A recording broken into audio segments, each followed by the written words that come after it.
ہمارے حضرت ایک بات فرمایا کرتے تھے کہ جو دیندار بننا چاہتے ہیں ان کو دیندار بننا آتا نہیں ہے.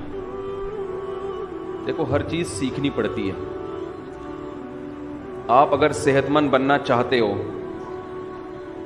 تو کیا صرف محنت سے بن جاؤ گے؟ صحت مند بننا آنا چاہیے. وہ ڈاکٹر بتائے گا، حکیم بتائے گا، وہ صحت کی ڈیفینیشن بھی بتائے گا کہ صحت کا مطلب کیا ہے. آپ سمجھ رہے ہو کہ صحت کا مطلب ہے کہ ایسے گول گپا ہو جاؤں میں. عام نارمل آدمی یہی سمجھتا ہے. پتلے لوگ موٹوں کو دیکھ کے حسرت کرتے ہیں کاش ہم بھی صحت مند ہوتے. ڈاکٹر سے پوچھیں گے وہ کہے گا پتلے کو تو زیادہ صحت مند ہے. عین ممکن ہے ڈاکٹر یہ کہہ دے.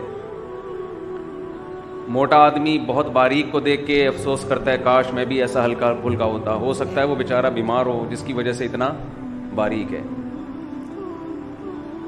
تو ڈاکٹر آپ کو بتائے گا بھائی صحت کی ڈیفینیشن یہ ہے کہ اتنا کولیسٹرول ہو، اتنا فیٹ ہو، شوگر اتنی ہو، بلڈ پریشر اتنا ہو، وغیرہ وغیرہ، ہڈیوں میں کیلشیم اتنا ہو.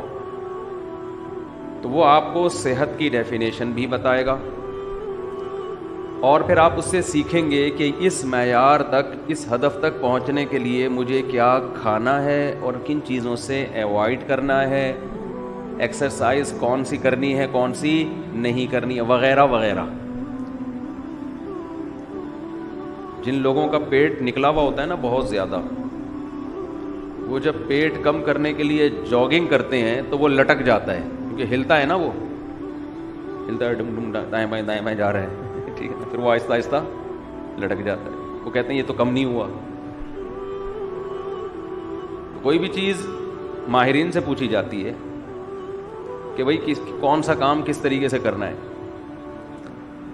دین کے بارے میں بھی ہدف کیا ہے؟ اللہ کو راضی کرنا.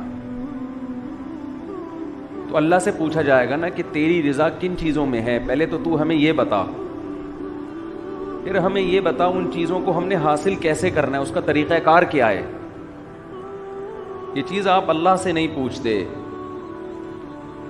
دیکھو کسی ماہر نے بڑی زبردست بات کی ہے کہ اگر آپ کا اپنا کوئی ہدف نہیں ہے نا تو آپ کسی اور کے ویژن کا حصہ بن جاؤ گے. سمجھ رہے ہو؟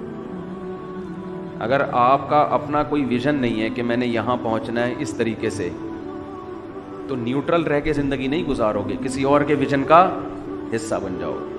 اگر آپ کی اپنی کوئی کمپنی نہیں ہے تو کسی اور کی کمپنی میں جاب کرنی پڑے گی نا آپ کو. فارغ تھوڑی بیٹھو گے آپ، اس کے کاروبار کو بڑھانے کا ذریعہ بنو گے. تو یا تو اپنا کاروبار بڑھا لو یا کسی اور کے ہاں ملازم لگ کے اس کا بزنس.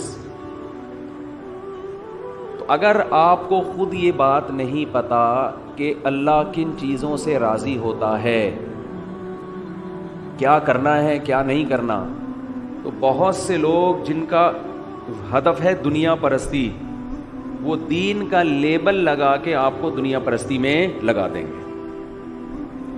کیونکہ ہمارے ہاں گیٹ اپ دیکھا جاتا ہے، سامنے والے کا گیٹ اپ دیکھا جاتا ہے، داڑھی ہو پگڑی ہو. ہمارے ہاں سلسلے دیکھے جاتے ہیں، قادری چشتی لگا ہوا ہو ساتھ میں، اور فلاں کا سجادہ نشین ہے، گدی نشین ہے، یہ دیکھا جاتا ہے فلاں کا گدی نشین ہے.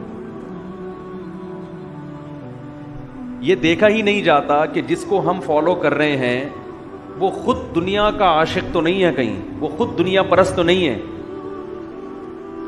صرف داڑھی ٹوپی پگڑی چہرے کی رونق گدی نشین ہونا کافی ہوتا. تو یہ تو یہودیوں میں اس دور میں مسلمانوں سے زیادہ تھیں. یہودیوں کی داڑیاں مسلمانوں سے لمبی ہوتی تھیں، اب بھی ہوتی ہیں. ایک طوفان مچا ہوا ہے فیس بک پہ، ایسے ایسے خطیب ہل رہے ہیں اور لوگ بے وقوف